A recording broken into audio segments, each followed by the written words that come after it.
It's been a tumultuous season at Nottingham Forest, but it's been nothing compared to Olympiacos, the other club owned by businessman Evangelos Marinakis. And this is the story of a remarkable, often scarcely believable 9 months in Piraeus.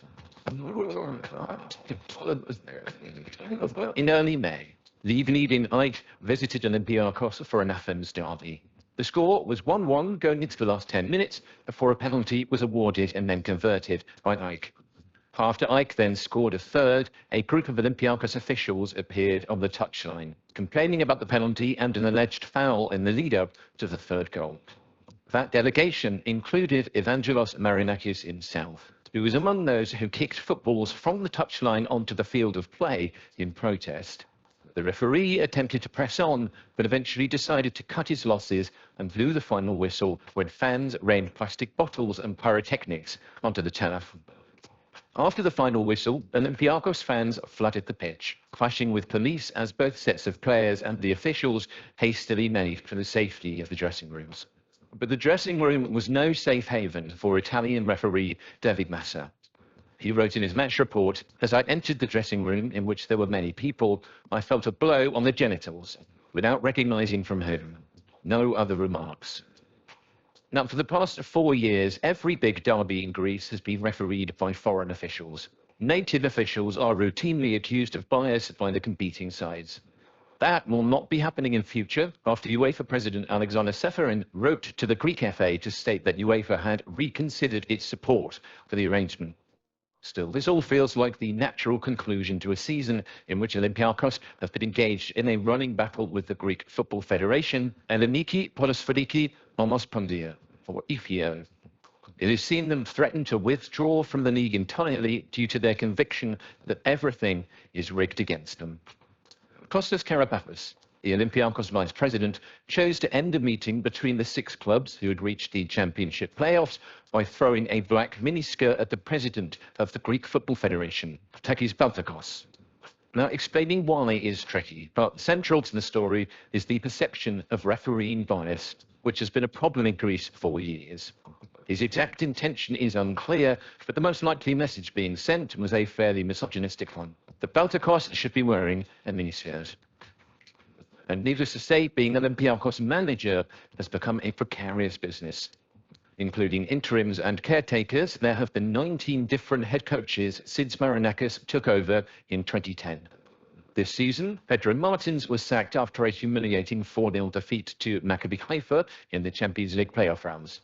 He was replaced by Carlos Corberán, but he only lasted 7 weeks, winning just 2 of his 11 games in charge. Previous coach Mikel was brought in, and recruited to help him was director of football Jose Anico. He was briefly Nottingham Forest's head of recruitment before being arrested by French police over accusations of extortion, which he was ultimately cleared of. Results were adequate after the World Cup, but after Olympiacos threw away a 2-goal lead to Aris in March, Marinakis made his displeasure known to the coaching staff and the players in the dressing room. Mikel promptly resigned, and Anigo took over as coach until the end of the season. Like Forest, Olympiacos have hardly been shy in the transfer market. They signed 17 players in the summer window, including 5 on one particularly busy deadline day, adding a modest 4 more in January. Marinakis seems to particularly like a number 10. Before the season, they already had Kostas Fortounis, a star for most of his 9 years at the club. And they also had Mathieu Valbuena. Nevertheless, in came Philip Zinkenauer, who played in the number 10 role for Forest in their promotion season and was signed from Watford on the recommendation of Martins. Ian Corberán did not gel, and 2 months and 7 appearances after signing, Zinkenauer joined at Standard Liège on loan. João Carvalho, another former Forest player, is on their books too, although he's on loan at Estoril in Portugal. And they also spent £6 million on Pep Biel, the Spanish playmaker who arrived off the back of a brilliant couple of seasons for FC Copenhagen. On his debut against Nonikos in September, Biel was sensational, scoring 1 and setting up another. And a week later, they signed James Rodriguez. The Colombian had been playing in Qatar before Olympiacos came calling, and there was little sporting justification for bringing him in, but the Marinakis family enjoy a prestige signing. James signed for 1 year with an option for another, and once he built up some fitness, he started quite well, before his form disappeared. And by April, losses were cut that his contract was mutually terminated. Still, that was a success in comparison to Marcelo. Now 34, he was greeted by 20,000 fans at the stadium for his unveiling, presented by Marinakis in person. But his performances were so bad that Mikel essentially gave up on him, and he departed in January, having made just 10 appearances. Sime Vyselko, the Croatian right-back, who at one time had been a stalwart of Diego Simeone's Atletico Madrid, joined as another marquee signing, but his contract was also cancelled in January. He promptly retired and became an agent. Abubakar Kamara, the former Fulham maverick, came and went. Conrad de la Fuente, a Spanish-American winger, joined on loan from Marseille, played a handful of games, and has not been seen since. All in all, Olympiacos had used 43 players by the middle of October. So, the question of whether Marinakis is still popular after all of this is complicated. On the surface, he still is, with his supporters eager to point out that this is the most successful period in the club's history and that they were nowhere when he arrived. Recently, age 7, the Olympiacos Ultras group put out a lengthy Twitter thread bemoaning the state of things, but was sure to clarify that they were still grateful to and backed Marinakis. And he has also brought plenty of success. 10 league titles in 13 seasons.